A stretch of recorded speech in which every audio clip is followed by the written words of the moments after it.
Survivor Specialist Phil and Alexa are back with our Survivor 43 Episode 9 predictions and power rankings. And boy, has it been a damn long time. But finally, for the first time since some time long ago, we have a guest on our podcast. We are joined today by Zach Wurtenberger from Survivor 42, who sprung the Romeo Final Three story. It was all because of Zach. If it wasn't for him, Romeo gets voted out first instead of going to Final Three. Zach, you're here to talk all about season 43, but I always want to ask this right away. Now that you're watching a season for the first time after playing, how has your perspective changed on things, if at all? And are you enjoying it more, the same, less? How you feeling? Thank you. Well, first of all, what an opening with I'm so happy for Romeo. Love that for him. I will say also, I don't think Romeo goes first if I'm not there. I think he played very well at the start. I've been really enjoying watching this season. It isn't the first time that I've watched a season since playing, because that was actually 41. And I felt like 41 was the first time where I got to get like some of the weirdness out of seeing it and being like, oh, that's my beach. Oh, I relate to that player. Oh, I'm jealous of that player. Like, that was kind of my experience watching 41. And this one is a lot more chill, I would say. It kind of just feels like I'm watching Survivor again, just with the like added fun of being a like alum and either getting to tweet about it or like, you know, if I'm really curious about something, being able to like text one of the people and be like, why'd you do that?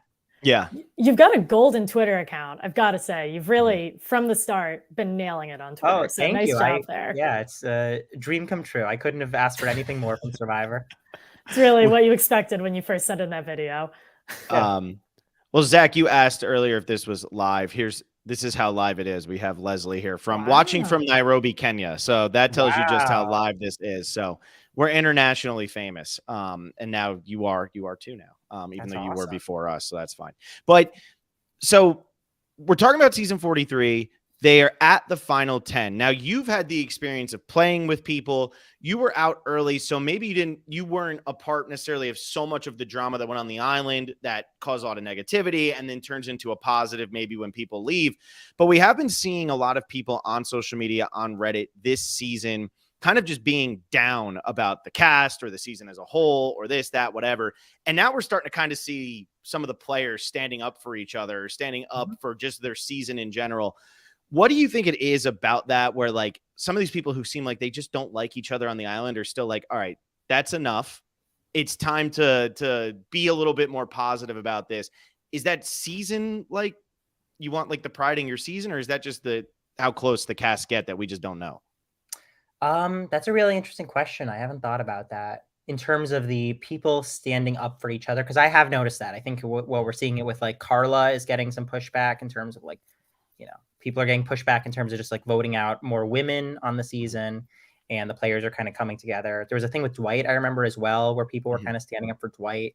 And one, it's really great. I think it does show that like, you know, as much as it is a game, for the vast majority of people who play it, like they are people and they make friends from this show and they make connections and they make like these lifelong connections, and they're all going through the exact same experience right now. So in a way, they're kind of unified, especially when a lot of the criticism this season has been not like directed at just one person, but directed at the cast. Like there's been a lot of criticism of like voting out all of the women and whatever. So that's like criticism directed basically towards everyone that's still in the game. And I think with that, they're kind of able to unify. I mean, if I were to give them any advice, I would say that like, as soon as you start reading negativity about yourself online, if it's like actively like affecting your day, just turn it off. I mean, I like after my episode aired, I literally didn't go online for like a full week just because I didn't like, I knew that there were going to be like negative things said about me and I didn't want to read them. So I didn't. And at the same time, I remember when I was voted out, Swathi posted like, she totally broke the contract and whatever, but posted a really nice message about like how, you know, great she thought I was. And that meant so much to me. So it's the combination of like unifying and like kind of standing together as a cast, and also these people just genuinely liking each other. Yeah, and I think what's extra difficult about why people aren't liking this season is it's completely different reasons. Some people think it's boring, but there's a lot of advantages. And some people like, it's just, I think people are just always going to have a problem with modern day Survivor, sort of like what we were talking about earlier. And you got to just appreciate it out there. I think this is a really fun cast, and sure, there's a mild pagonging going on, but a few seasons ago, we were complaining about how there's no alliances. So we got to pick a lane.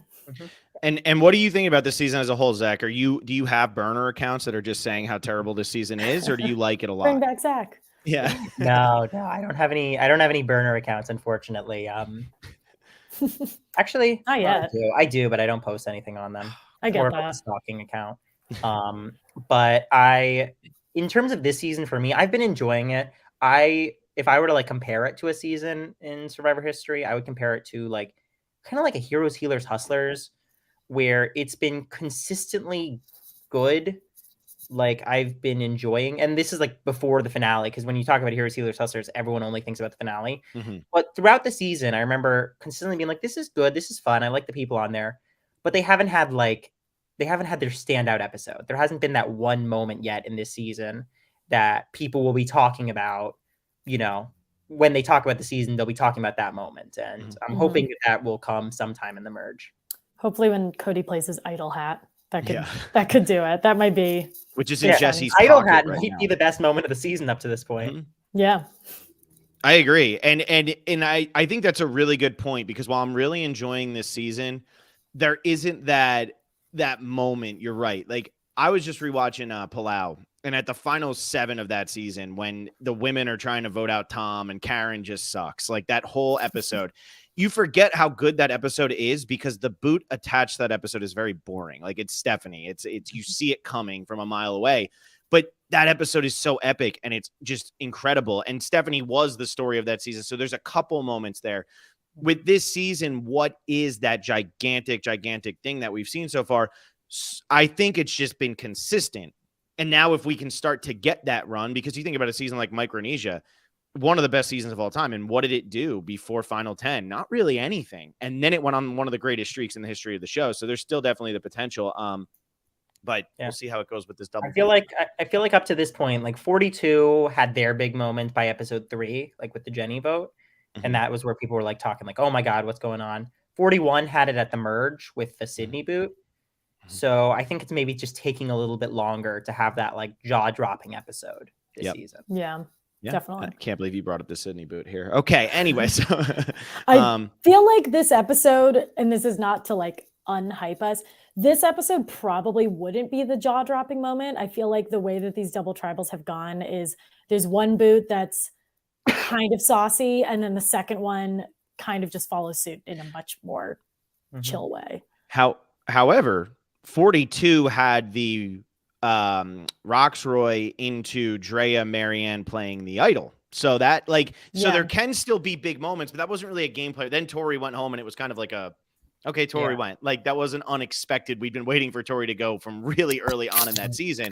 But I do think that there's still the potential, but will we get that kind of water cooler moment that we didn't get, or that we did get last season at the Final 10 that we didn't get in season 41 at the Final 10? I wonder what will happen, or maybe we will just get something really epic where a big name player will go home with an idol sitting in their pocket. Yeah, I mean, it's possible. It's what I'm rooting for. I think it would be really fun. I also think that it's possible that we're a week shy of that, and that's happening at Final 8.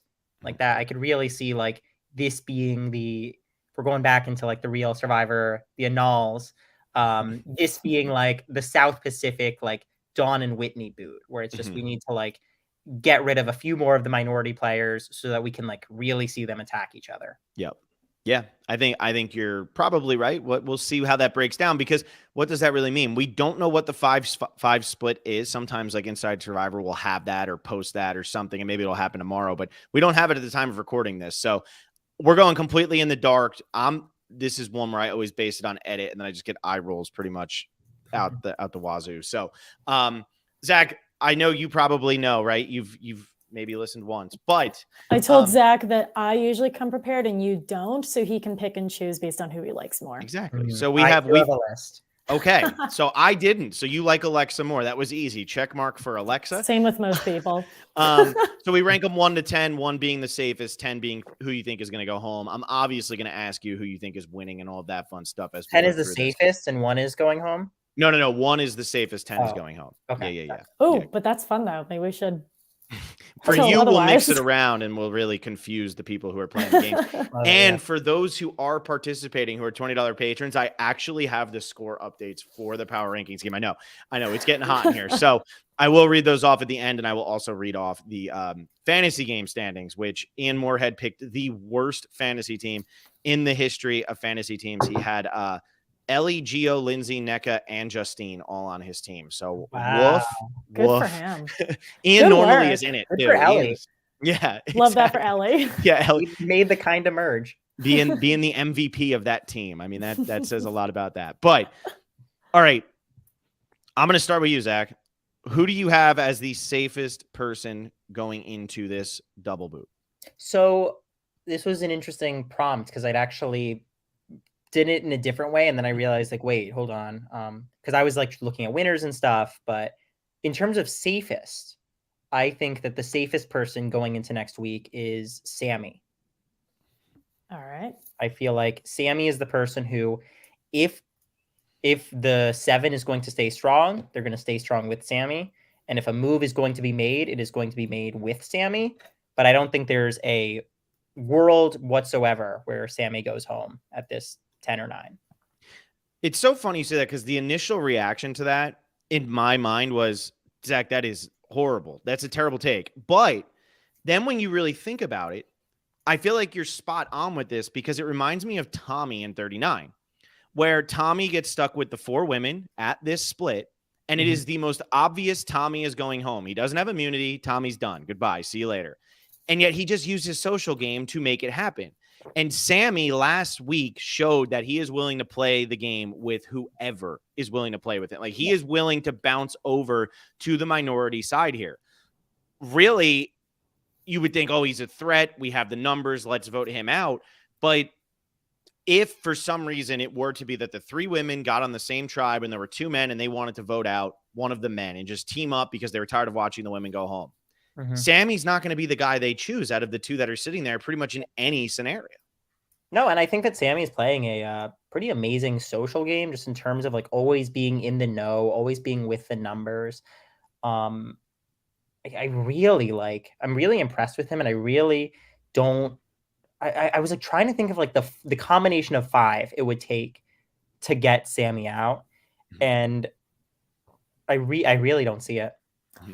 And I think Sammy, even though last week he technically didn't get what he wanted, he very well could have reacted completely differently and tried to force his way into voting the way he wanted. But he put the feeler out there, tried to rally the troops. They didn't work. So then he ended up pulling back. And I think that's, I assume that's really difficult to do. And I think that's definitely a testament to him as a player. I agree. The only worry I have with Sammy, like not in terms of getting voted out, because I don't think he'd get voted out, is just he is kind of possibly putting himself into a position where he is like kind of like a Xander position where he's the one person from his tribe that's getting picked off that could make it to the end. And you kind of think sometimes like that person, the one remaining person on their tribe, you know, has historically gotten the votes. But I think we've also seen like with Mike, like with Xander, that there's some level of like frustration at that player for flipping on their tribe and flipping on their alliance, and that they don't get rewarded at the end. So yeah, and Romeo was the 0 vote finalist, being the last one remaining. I think he was that was the earliest tribe to only have 1 person remaining, or maybe it was Mike's, but either way, it was Romeo's, yeah. It was Romeo's, yeah. So it kind of depends. Once you get into that, I'm the last person here, that's tough. I just think that with that Baca group of Gabler and Owen and Sammy, I feel like they have built up Owen a lot at this point. Gabler, I wouldn't be surprised to see go home this week or next week or the week after. Like really, Gabler's kind of at his point now where I think he's in his window to go home. But Owen, I feel like, was built up so much last week, and he did end up winning immunity. But how often do we see somebody built up this much to win immunity? Not that often. So maybe that can help Sammy with Sammy going through this game. But I that's an interesting number 1. I don't think many people have put Sammy at number 1 all season long, Alexa. Well, it's just staying alive, right? It's not winning. Yeah. That's for this week. I am Phil. You're either going to be horrified or live. Mike Gabler at number 1. I actually think he's probably going to be okay this week. It's a little bit of the edit thought, like what you were saying, Phil. Gabler has had such a season.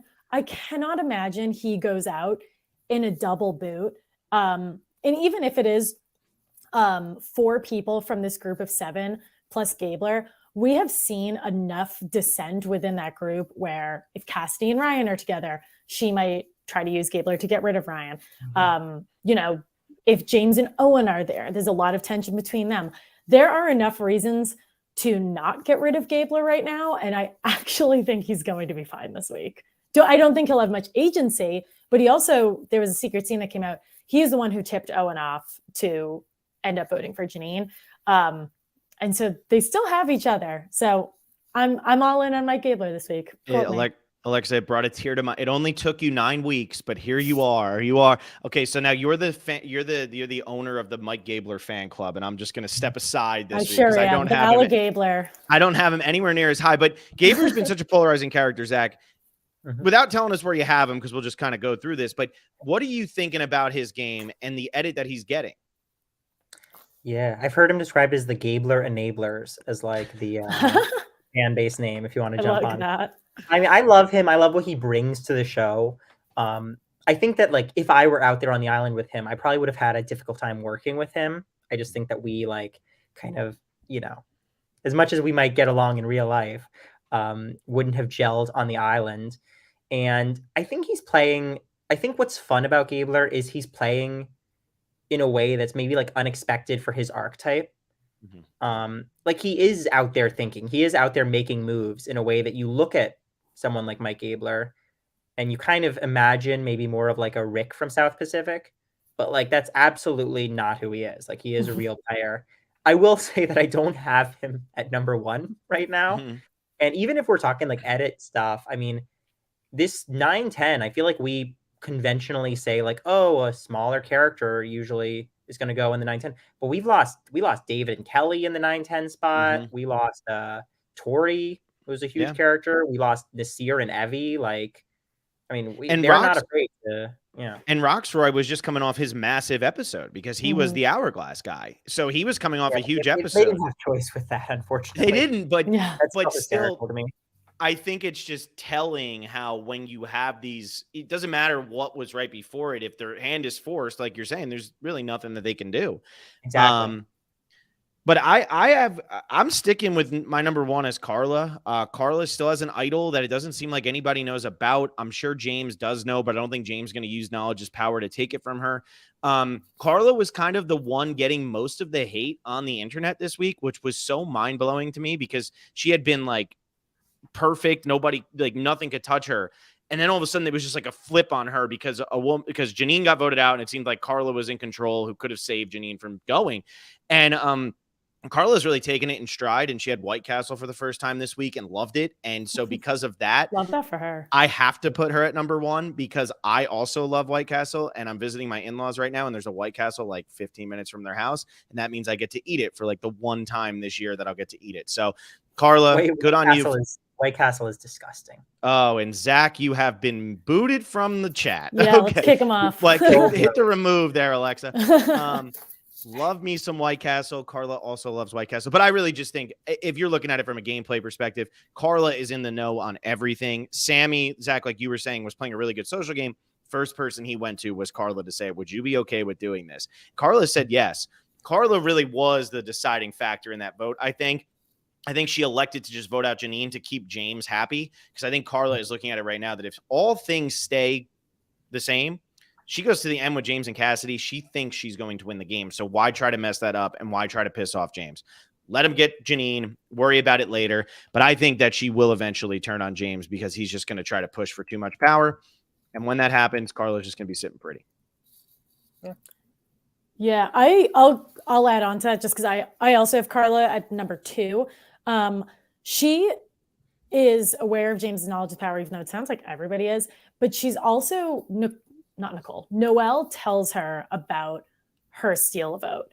And so people just go to Carla and tell her things. And especially they tell her about advantages. And I think in these 2 tribals that are going to be 5 people, we are probably going to see either like some form of advantage or idol played. And so I think the fact that Carla has probably the most knowledge out of anybody, except for probably Jessie, about where everything is, she's probably in a really good place. I didn't have her number 1 because she's sitting too pretty, but I think she's okay. And also because Gabler had for number 1. And because you're a Gabler enabler. I love it, Zach. Thank you so much for bringing that up. No, it's Zach, who's your number 2? Have you guys seen the Gabler Galleon? Oh, yeah. Best thing to come out of Survivor Reddit right now. Reddit, yeah. It started with the Strunk train, and now they made it into like a Gabler pirate ship. It's one of the highlights of the Reddit. Pretty much every week, Phil, they add like a different thing that happened onto the pirate ship. It's really hard to explain. That is so incredible. I'm looking at it right now, but that is absolutely incredible. And I love that she's wearing the AC/DC shirt looking off into the distance. Yeah. Also, look at the pirate, like the flag as well, because they gave a little nod to my boy Strunk. That's why is it him? Because he had the Strunk train. Oh, that's right. So last year there was a train with all this stuff too. It's unbelievable. That's great. Well done, Reddit. You're never going to hear that again. You've done something good. So should I say because I don't have Carla at 2, but I have her pretty close to that. Yeah, go ahead. If you want to jump a little bit. I have Carla at 3. So I pretty much agree with everything you guys say. I think that she is also playing an amazing game and that she is probably, I can't see a world where she goes next time. But I have number 2 at the guy who I think had maybe the most like jaw-dropping moment of the season so far, which was Jessie with the Janine idol reveal. He now has 2 idols. I still don't even know like how much of that was his like amazing gameplay of getting that idol versus it just kind of like falling in his lap in an amazing way. But let him have this exceptional moment in the show. And I think that he is also playing a really smart game. He has 2 idols, it seems like technically.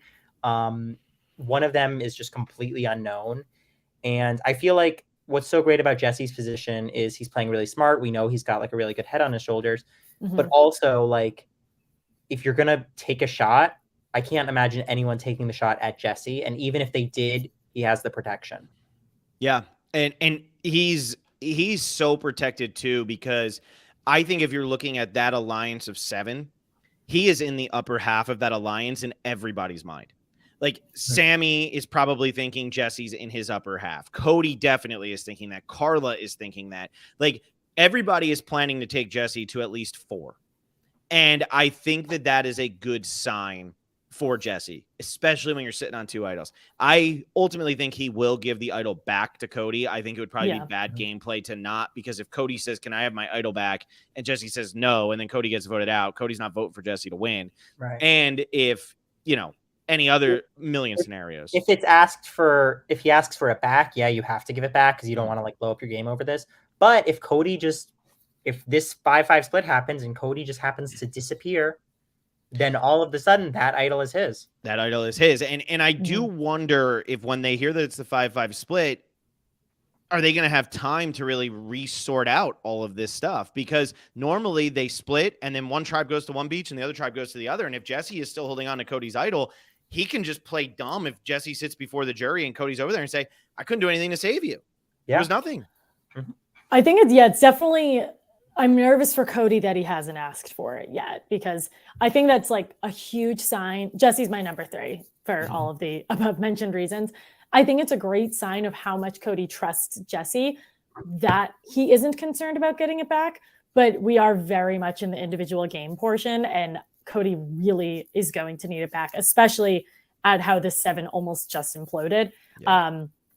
But it would feel odd for like at the top of this episode for Cody to be like, hey, Jesse, I want it back. Because it's not where like the story is right now. Do you think, Zach, obviously you've been a huge fan your entire life. Do you think that it is getting too predictable that at Final 10 we're getting this split and that is becoming too easy for the players? Do you think that we're going to see a mix up on this, and maybe not in 44, but 45 and 46?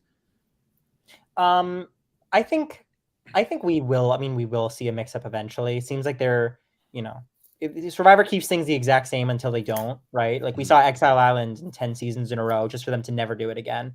Yeah. Same with like Redemption Island back to back. It feels like, oh, that's permanent until it's not. Legacy Advantage, they do all these things until they get bored of them. So we're definitely going to see it back. I think the part that I don't like about it the most is that we're just losing this crucial final 9 vote where we've seen so many great moves and like great Survivor moments have happened at the final 9. And to lose that, I feel like is probably the biggest loss in all this. But I don't hate the split tribal. I think in terms of like twists they've done, it's probably one of the fairer and like more interesting ones. It probably should be a 12 and 11. Like if you're really looking at it from that standpoint, 12 and 11 is not a bad place to do this, because I completely agree with you. Final 9, there's been some epic votes. I mean, I just always go back to Marquesas. The first real game-changing move in Survivor history happened at Final 9. And you're taking away an odd number vote that matters. Whereas Final 11, we just saw it with Janine. Final 11 very rarely is a split vote or anybody trying to make a power play or anything. It's too early in the game, so a lot of people are willing to go with the status quo. I would like to see it moved. And that's just where I wonder, Alexa, you had mentioned it, like it's going to be a bad look if Cody asks right at the top of the episode. But if Cody says, hey, what if we get split up? I want my idol back. Now it makes sense because it has happened for, I don't think it happened did it happen in Winners at War? I mean, I know it happened in 39 and I think it happened in. It didn't happen in Winners at War. And also at Winners in 39, it happened at 11 and 10, weirdly enough. And somebody was out. Somebody was like an odd man out. No, I just think it was 6 and 5. Oh, interesting. Okay. Okay. All right. My number 2. So I have to do mine. My number 2, man, he could have had the setup episode of all time last week, just to fall flat on his face this week. But I have Owen. I think Owen is a legit contender to win this game. I loved his episode last week. And I like him, like, being self-aware enough that he isn't really in the know with a lot of what's going on and wanting to correct that. And we see such a change in his person, like from the beginning of that episode to the end. And at the very end, when he says, I just want to be on the bus. I don't care where I sit, but I want to be on the bus. I think that's showing his adaptability. And I think that while in some cases that might look bad of, oh, he's just following and whatever, I actually think it was a good thing for Owen because it's showing that he's now worked his way into something after back-to-back weeks of just not knowing what was going on, which I thought was shocking because I thought he did know what was going on. And then at number 3, I do have Jesse because everything that you guys all said, like Jesse's just playing. Like Jesse has everything so set up for him right now. And especially at this split vote, if Cody goes home and never gets that idol back, Jesse's at final 8 with 2 idols in his pockets. Just pencil him in for the final 3 now. Like it's ridiculous how much power this guy would have in the game, and his social game is good enough that he might not even need this power. He might be able to get the final 3 and just hold up the 2 idols and say, look, I had both. Yeah. I mean, we haven't seen a successful idol play since, what was it? I mean, when was the last time we saw one? A long time. I'm trying to get one. Did we get one? We didn't get it in 42 or 41. No. Did we get it in 40? 39, we got a Krishma. So is that the last? I think that might be the last one. Wow. Love that. It's hard to remember. Yeah, because I was just doing, Alexa, I was updating the fantasy points and I was okay for correct idol play, nothing. Correct advantage play, nothing. Nobody has played anything. They all have this ammunition, but nobody's played anything. And if what's his name, James, were to ask Jesse, do you have an idol? And Jesse says, yes, I do. And he gives up Cody's, let's say next week, because Cody goes home this week. Okay. But guess what?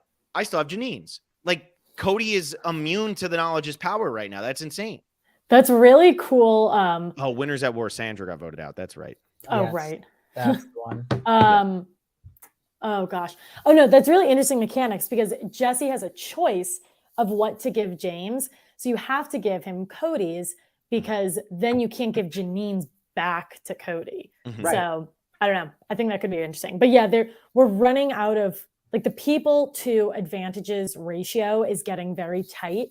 So I feel like this week, we're definitely going to see something disappear or get used. Yeah. I feel like the one to use, if it's a 5-person, if it's essentially 2 tribes of 5, the one to use is the vote steal. I assume that Noelle still has it. I don't know where it's been passed to or whatever with all of the messiness. I think she got it back. I forget. I'm just going to assume she got it back because I can't, like, it could literally be in anyone's pockets. Like, we don't know. Yeah. And I feel like that's where like a real power shift could occur if one does happen this week. And what makes that so powerful too is you're at 5. You take that, all you need is one other person on your side. But for Noelle, it could still not work. Like she still does need somebody else on her side. And this could very easily split up where she doesn't have that, which is pretty wild to think that you could play a steal a vote on a 5-person tribe and still go home with it.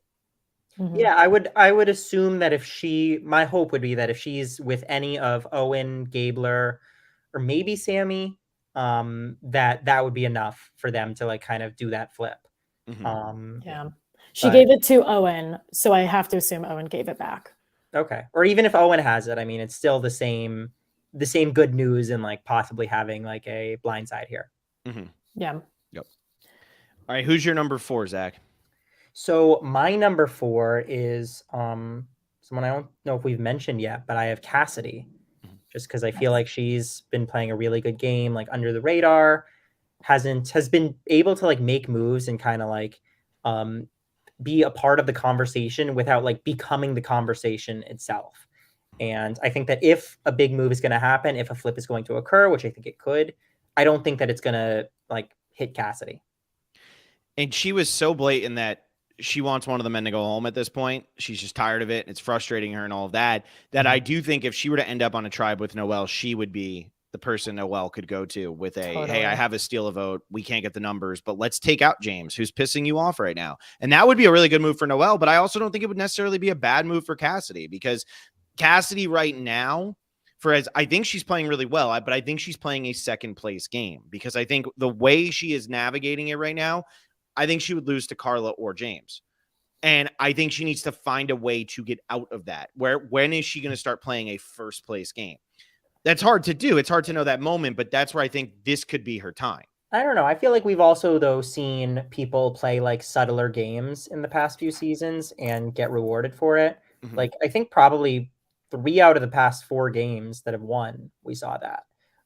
So I kind of think that like she can just chill out, wait till final 7, final 6, make her big move that like puts her on the map, and just run away with the game there. So I don't know if this would be the best time for her to like completely flip the game and join the underdogs, especially when those underdogs are Owen, who I think would be a huge jury threat, Noelle, who I think would be a huge jury threat. Like, I don't know. I think it's a risk. There's a lot of jury threats right now. It's what's interesting right now is I think Ryan's really the only one who's not putting himself in any position to get any votes. But if you don't go to the end with Ryan, I think everybody else could get at least one. I think even Gabler could get a vote or two, depending on how he ends this game. I think that there's an underdog story there, and people connect with those. As we saw with Marianne. I mean, Marianne wiped the floor with Mike at Final Tribal Council when people admitted they came in not knowing that they were going to vote for Marianne.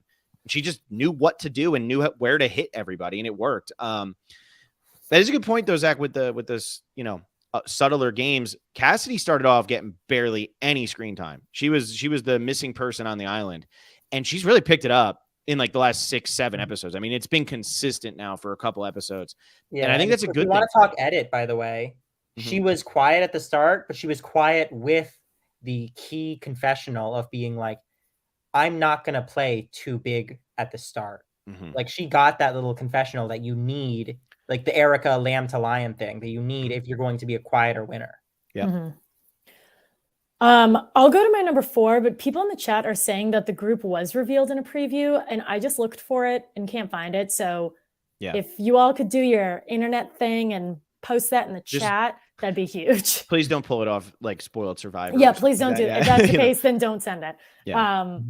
So with that, I actually had Sammy a little lower, but Zach, you gave a sound argument. I'm going to have Sammy at number 4. I was originally nervous because he was a quote unquote like dissenter of this group, but people were bought in to doing it. It just ended up not coming to fruition.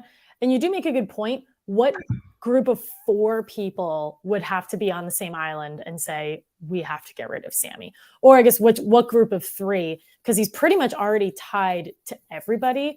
And that's a huge testament to him. So I actually think Sammy's probably safe. And it looks like, if those are real, Alexa, you might want to start changing your power rankings now. Yeah. No, I can't see I don't know. them, I so have I'm no curious problem. I what have no the, problem with this. Let me. Can you click comment, Zach? Do you have the button up on the right side for you next Oh to your yeah, I screen? can. So Okay. it You looks click like that. That's the live comments going on there. Gabler, Cassidy, Ryan, Jesse, Cody versus Sammy, Owen, Carla, James, and Noel. I'm not changing anything. Is this is this like 100% confirmed? Because I wouldn't want to like do the whole podcast like Yeah. assuming this and have it be wrong. But if it's confirmed, then I'll adjust with this accordingly. Yeah, I'm probably just gonna keep mine. But the people who are saying it, yeah, it's not like I don't. Okay, somebody said Because this I saw some like press pics of like that group of 5 together, but it could have just been that group of 5 talking. Like that doesn't mean that they were. And they could have just, even if it was like it looked like they were split at the challenge, they could have just been standing next to each other. It is 2 different people saying that. Okay, well, I'm gonna stick with acting like I don't know because you know that's only somewhat confirmed. Zach, if you want to bounce around a little bit, that's okay. But I always say link me. I want to see the picture. I want to see this. You know, like I don't trust any of you people. My number 4, I'm gonna put Gabler, because even if those things are real, you might sit there and say, okay, Cassidy, Ryan, Jesse, and Cody are voting out Gabler. Not gonna happen. If that is a real group, that is a real tribe, Gabler is not going to be the one who goes home, even though he seems like the obvious boot. I think that is where a move actually could be made and to take out one of the other people there. So I'm going to put Gabler at number 4, and I'm going to just hope that he finds a way to navigate this, but I don't know. Yeah. Okay. Yeah, that's interesting. Okay.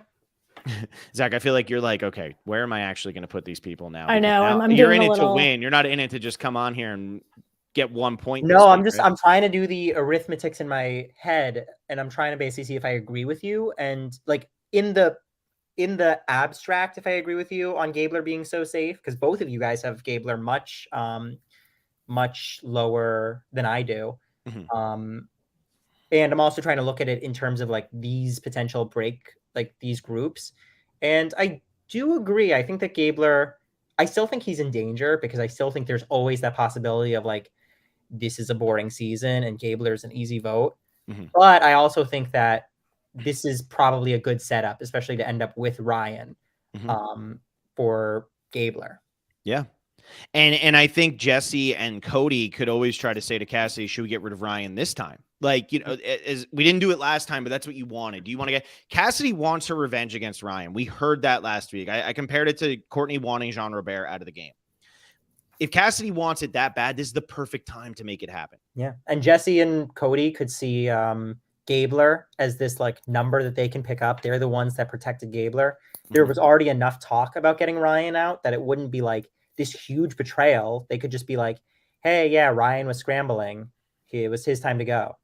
Yeah. So I think, yeah. Interesting. Yeah, I like that. Okay. Well, so too bad though, we're not going to get Jesse with 2 idols and nothing else because now Cody's on his team. So there goes that.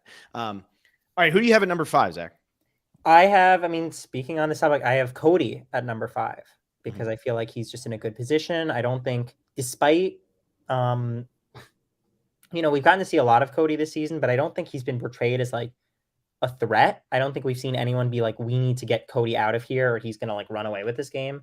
So I think, especially with this breakdown, I don't think there's really a chance that Cody would go home. And I think he's safe.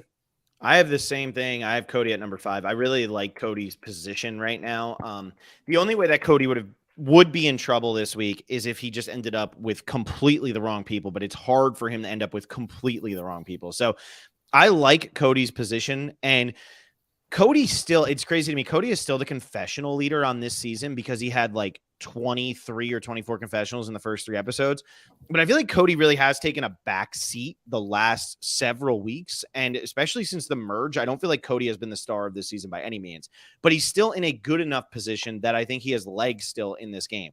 I don't know if he's going to be able to win. I don't know if he's even going to be able to get the final 3 to put himself in a position to win, but Cody still has enough ammunition and he's got enough allies that he's in a pretty good spot. He is starting to become really threatening, though, because even though he hasn't won immunity, he has finished second in both challenges, and they were very different challenges. One was completely strength-based. The other was a little random. Cody was in both of them, and that's scary if you're looking at this from an individual perspective. I also have Cody at number 5, and I was originally kind of nervous for him, but I think after seeing this because this could be an opportunity for Jesse to get rid of him. But it seems like kind of a bad way to, it seems like a bad time to just burn your closest ally and put them as the second person on the jury. So I think Cody is probably in a safe spot, especially seeing the tribe breakout. He is going to be with Jesse, so that idol is probably going to be interchangeable between the two of them. So I think Cody's going to be okay. All right.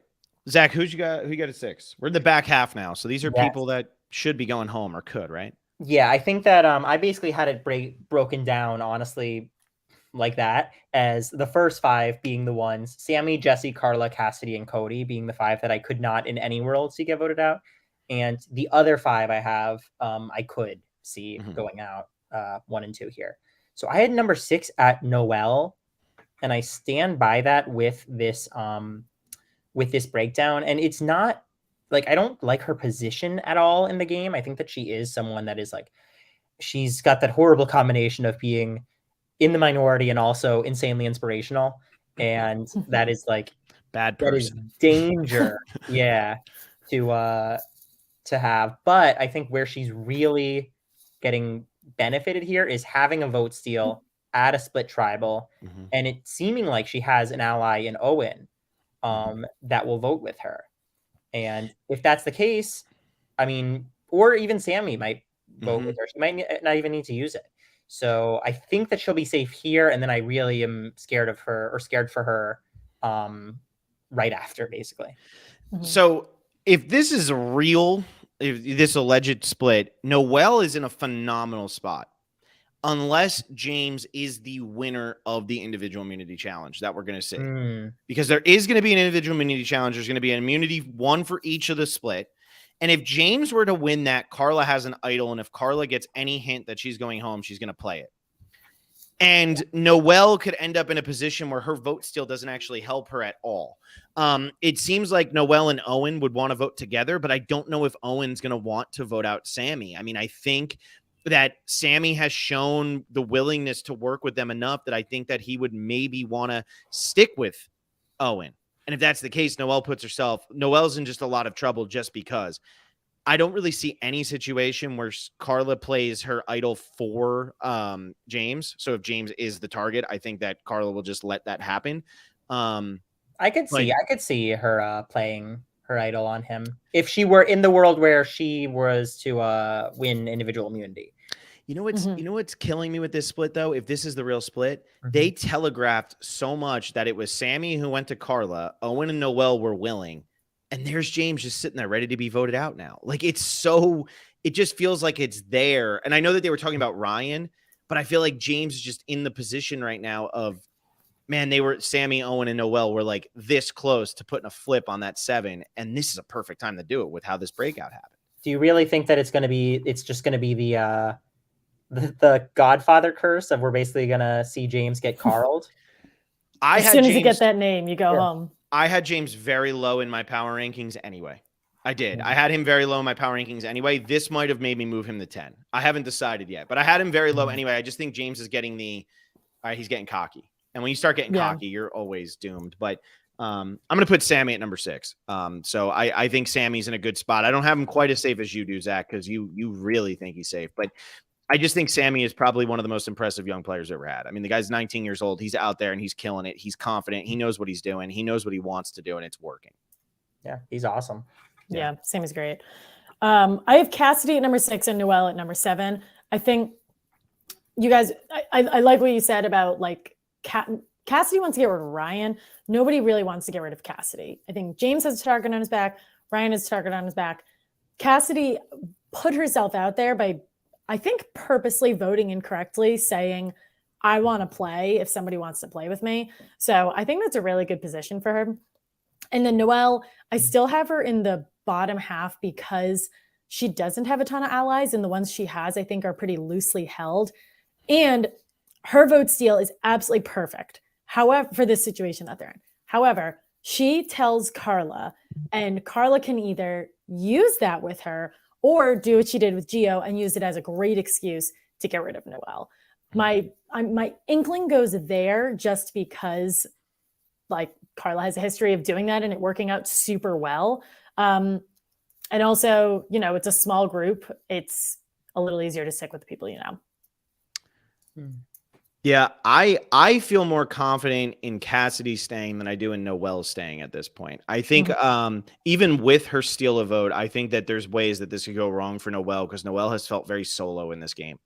And even with this breakout, Sammy and Owen feel like they're probably tighter than Noelle and Owen are, even if Owen feels like he's on the outs. But Owen's only real way in might be working with Sammy. So is he going to really be willing to give that up to then turn around and just vote with Noelle?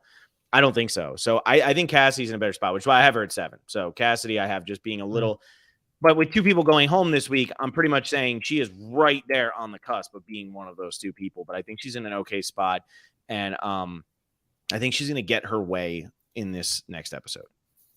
Well, for me, for 7, I'm going to make my one single adjustment in this thing, looking at these, which I'm going to switch my 7 and 8.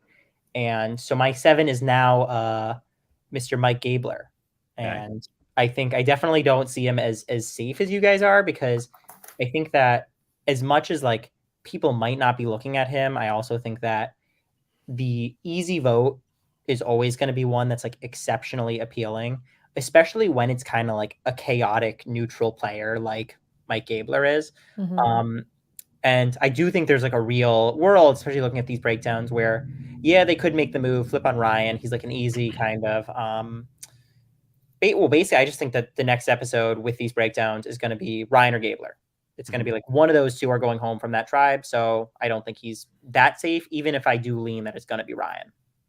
Yeah. And that's where I'm at too. I'm leaning towards Ryan with Cassidy wanting revenge. Ryan's sitting right there on a silver platter, and Ryan is not well connected. And this is a good time for Cody and Jesse and Gabler to take a little bit of control away from Coco, because Coco still has 4. They're the only tribe with 4. And now you can get rid of that and even it back up going into final 9 with 3-3-3. Now, granted, somebody else is going to go home either right after or right before, so there's not much you can do about that. But this is a good time to weaken Coco with somebody that you go back to your alliance. They're not going to be that angry with you. Right. Yeah. I mean, who are they? They're going to be upset at all of them? Yeah. Like, you can't really, if the entire alliance makes a move without you, you kind of just have to like suck it up. Yeah, I completely agree. Okay, so what number are we at there? So we're all coming up to 8. So this is the last person that we actually think is going to survive this episode. But, you know, we're putting them on the cusp, but we think they're going to survive. Zach, who's your last surviving player here? My last surviving player, who was 7, but now is 8, is I have, the breakdown doesn't look too great for him, in my opinion, but I still think he's going to find a way out of it. So I have James at number 8. I feel like James is being kind of, you know, built up as this, you know, King James, Godfather James style character, which I love. And I'm always a huge fan of that kind of archetype. And he was also cracking me up this entire episode. I love like the, I loved James. But I think that he's definitely in danger with this breakdown. If the advantages go the wrong way, if he doesn't win immunity, I think that he could be getting voted out. But I have enough trust in his social game and like in what we've seen of him so far that I still think, barring advantages, that I have an easier time seeing the move not being made and James, Carla, and Sammy sticking together and getting out one of Owen or Noelle. And then it just comes down to, because James also has the knowledge is power. So any advantages, you know what? Wait, sorry to interrupt. That's a really interesting thing though. So I'm just throwing this up on there because it's kind of where I think your mind is going, right? Tell us about the vote steal. The 2 of them control the vote. Here's the issue though. They're supposed to be played at the exact same time, and the order would have completely different results. Like if Noelle shouts out, I want to use my vote steal, that can't be stolen anymore. Whereas if he shouts out, I want to use my knowledge is power, her vote steal and steals that can't be used anymore. Because they're both played before the vote. They're not played after the vote. That's interesting. Could be, it's a race. Who raises their hand? And that's actually really fun because a lot of times people will wait and kind of play chicken a little bit and let the other person go first and then play their idol to see if the other person played their idol or something. But now you have to be first because if Noelle misses her chance and James steals it, Noelle's done. But if Noelle plays hers first, James is sitting there with the knowledge is power that can't do anything to help them. It's very interesting. Then he'll steal Carla's idol and play it for himself, and Carla will go home, and then the internet really will explode.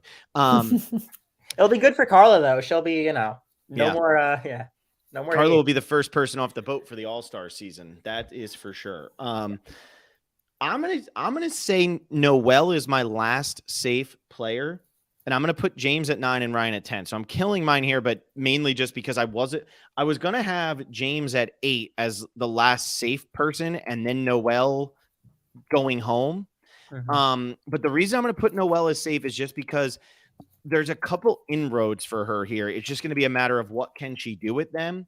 But I see more outs for her than I do for James in this situation. And I think James has a little too much power for his own good. And I think he could be blinded by that and thinking that everything is going to go well with Sammy. Everything's going to go well with Owen. Maybe he's just not concerned with it.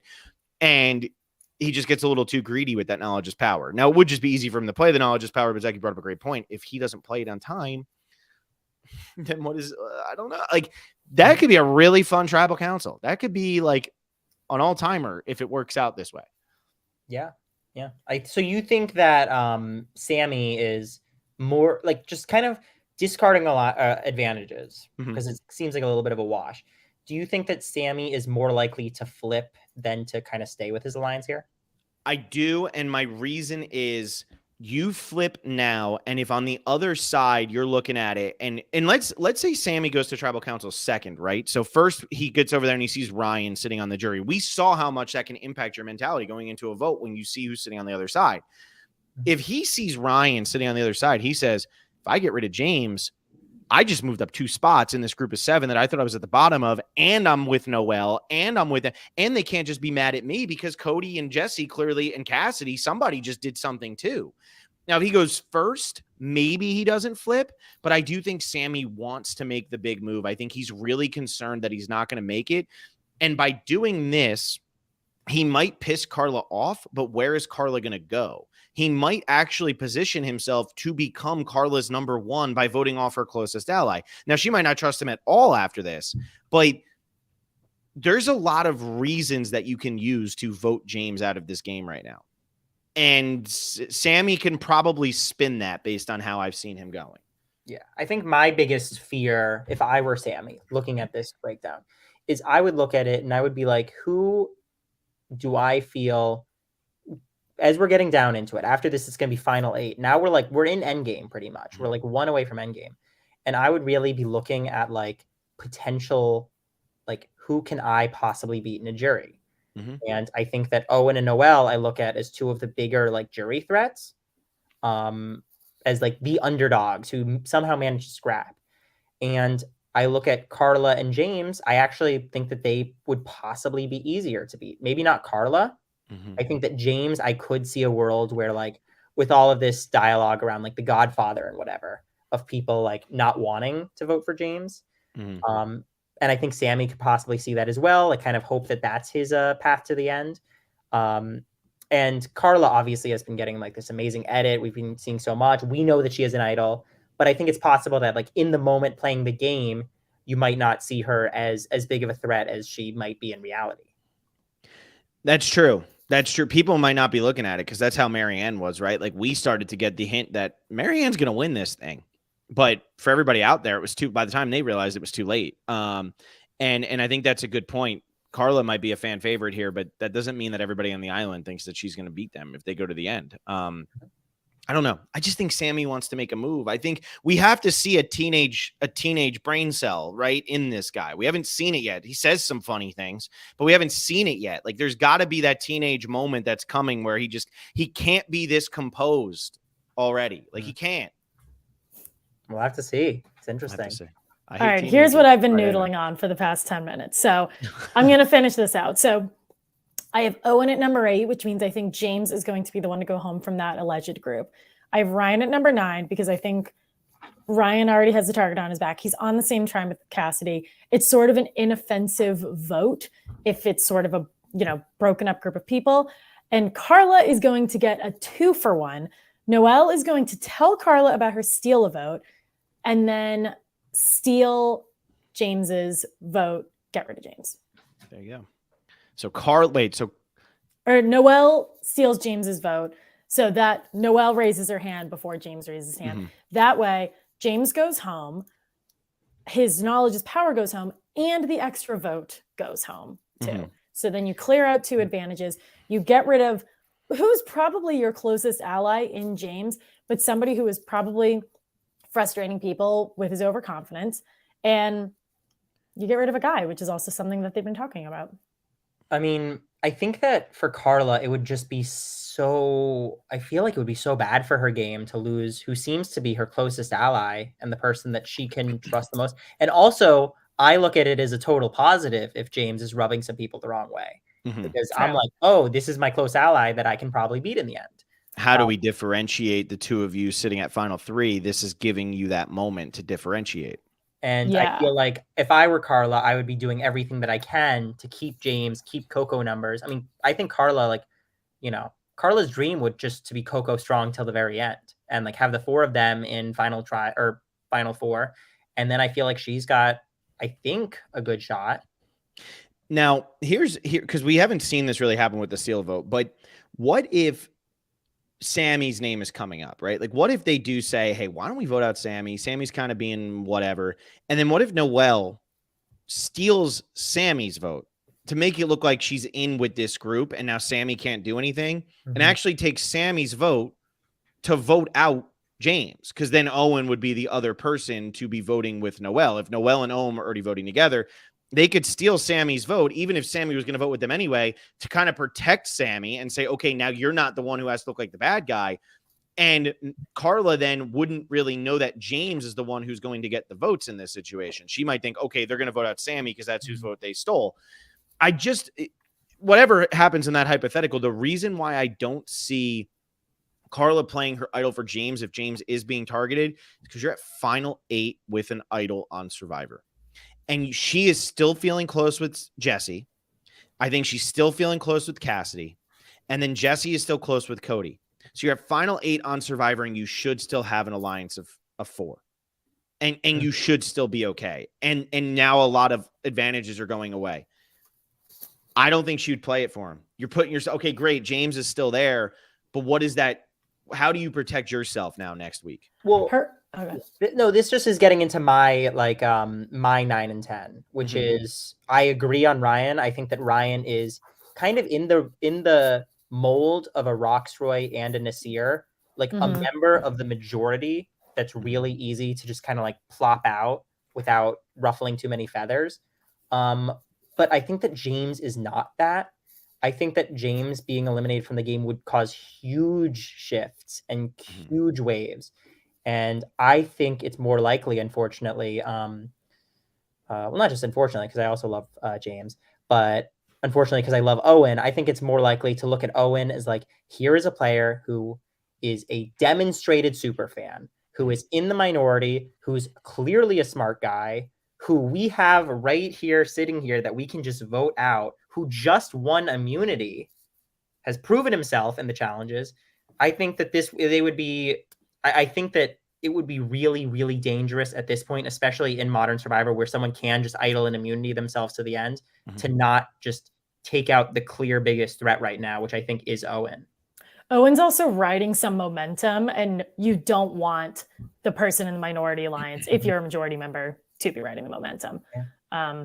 So who are your So what order do you have them in? I have, I'll switch them now. I originally had Owen at the bottom, but I'll say Owen 9 and then Ryan 10, just because I think that this setup is really good for Owen and really bad for Ryan. But I think that I see Owen, I see the Michael Yerger spot, I see Evie, even like Tori. I just feel like it's that underdog that's got some momentum that you need to like get out before it's too late. Yeah. I think that's fair. So that's your 10 here. But before we let you go, who is your winner pick on this season, and how do you kind of see this playing out? So my winner pick is Jesse. It was at the start, and my thing is I feel like the past 3 seasons have had someone that just like kind of like gave winner energy to me. Now none of the previous 2 have won. But for me, it was 41. I felt like Ricard kind of gave that, like just looking at his cast photo, like you get that vibe. I thought Chanel gave that on my season. Same. Incorrect. Same. And then 43, I thought it was Jesse, was just the person that I looked at and got and especially like, I mean, his story is so cool. And like, he's been getting the edit too. So I'm going to stick with Jesse. And I kind of, not to be like a downer or anything, but I could see this being like a pretty easy, like get out Owen, get out Ryan, get out Noel, and then like really like make it down to like the 6 or 7 with the group. Mm-hmm. I think our discussion is making this more exciting. This very easily, like you said, could be two minority boots, and that's that. Yep. Mm-hmm. But hopefully not.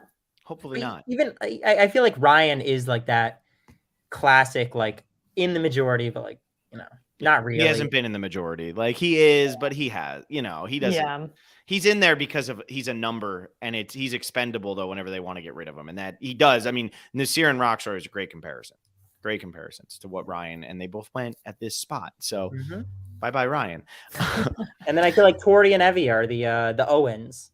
Like they were in the minority. They were clearly big threats, clearly like strategic minds, and just got snipped here, unfortunately.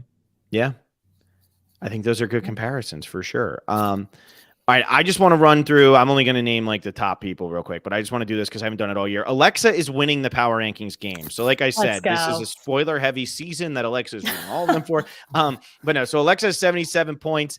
Kim Ferguson and Andy Vogel both have 71. I have 70, so I'm not doing too bad.